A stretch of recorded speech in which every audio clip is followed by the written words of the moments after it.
Bonjour mesdames et messieurs et bienvenue dans ce flash d'information.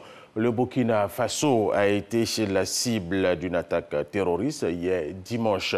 L'opération des forces de sécurité contre les assaillants djihadistes présumés du café-restaurant Istanbul de Ouagadougou a pris fin, selon le ministre burkinabé de la communication Rémi Dandjinou. Des opérations de quadrillage, de vérification des maisons avoisinantes se poursuivent ce matin. Le bilan de cette attaque est de 20 morts et 10 blessés, avec la neutralisation de 2 terroristes. 2 autres membres du commando ont été tués. Nous y reviendrons à 13 h. Revenons en Côte d'Ivoire et parlons de la région de la Bagoué, une région qui s'est fortement engagée pour la promotion de l'école. Ijeda Toubé. Sur la place publique de Papara, l'apothéose des journées socioculturelles. Cette année, les activités ont été menées autour du thème « Une éducation de qualité pour un développement durable ». Un choix révélateur de la place que les cadres, filles, fils et élus de la grande région de la Bagoué accordent au développement et à la promotion de l'école. Aujourd'hui, l'école est vraiment très fréquentée. Notre conseil, notre sensibilisation est passée, même pas à 100%, mais en tout cas à 98%, on est un peu satisfait. Nous encourageons les parents à ce qu'ils envoient tous les enfants à l'école, filles comme garçons. Plus la fille va à l'école, plus elle est plus consciente du fait qu'elle doit prendre en charge sa famille, plus que les garçons. L'école dans la sous-préfecture de Papara a connu un bond spectaculaire, à la fois quantitatif et qualitatif. La scolarisation a énormément progressé, atteignant cette année 2017 un taux voisin des 98% et une performance exceptionnelle au CEPE. 100% de réussite, dans un contexte de présence d'orpailleurs clandestins. On a exigé que les enfants ne travaillent pas sur des différents sites, puis ce sont encore enfants. Leur droit, c'est d'aller à l'école et puis les résultats, voilà, ne sont pas à discuter. On a fait 100% et j'en suis fier. Nous sommes les premiers et donc avec les collèges de proximité, nous serons encore toujours premiers jusqu'à l'horizon 2020. Sur la place publique de Papara, la même doléance a été formulée au président du conseil régional de la Bagoué. Papara retient toutefois que la structure de développement régional a déjà construit 3 salles de classe de primaire entièrement équipées en table-banc, comme demandé par la population.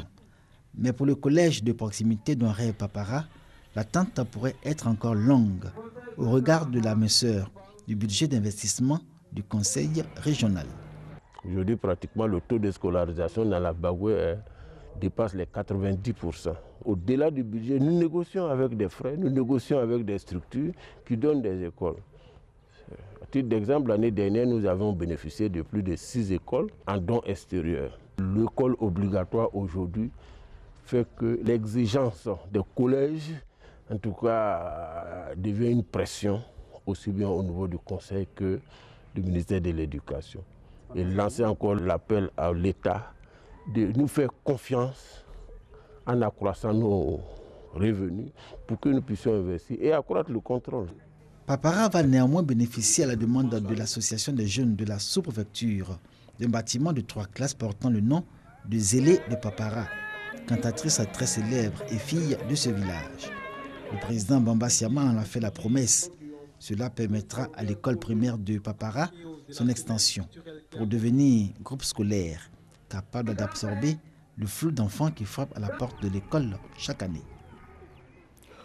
Autre information, la ville de Grand Bassam abrite les travaux du 9e colloque international des musulmans de l'espace francophone sur le thème « L'islam et les défis contemporains ». L'objectif de ce colloque est d'engager des discussions et des débats autour des questions qui intéressent la société musulmane du pays. Prennent part à ce colloque.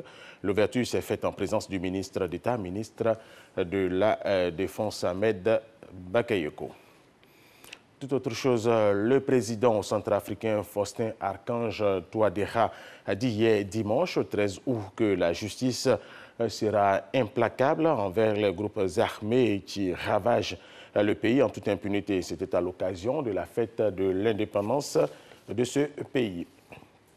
Et cette information, un énorme glissement de terrain dans une région montagneuse du nord de l'Inde a emporté 2 autocars hier dimanche, causant la mort de 45 personnes.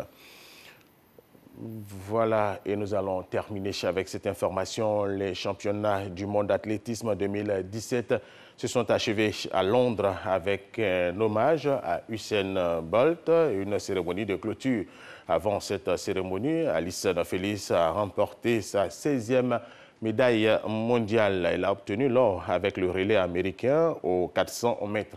Allyson Fellis devient ainsi l'athlète la plus médaillée des mondiaux. Voilà, c'est la fin de ce flash d'information. Merci de l'avoir suivi. Je vous retrouve tout à l'heure à 13h.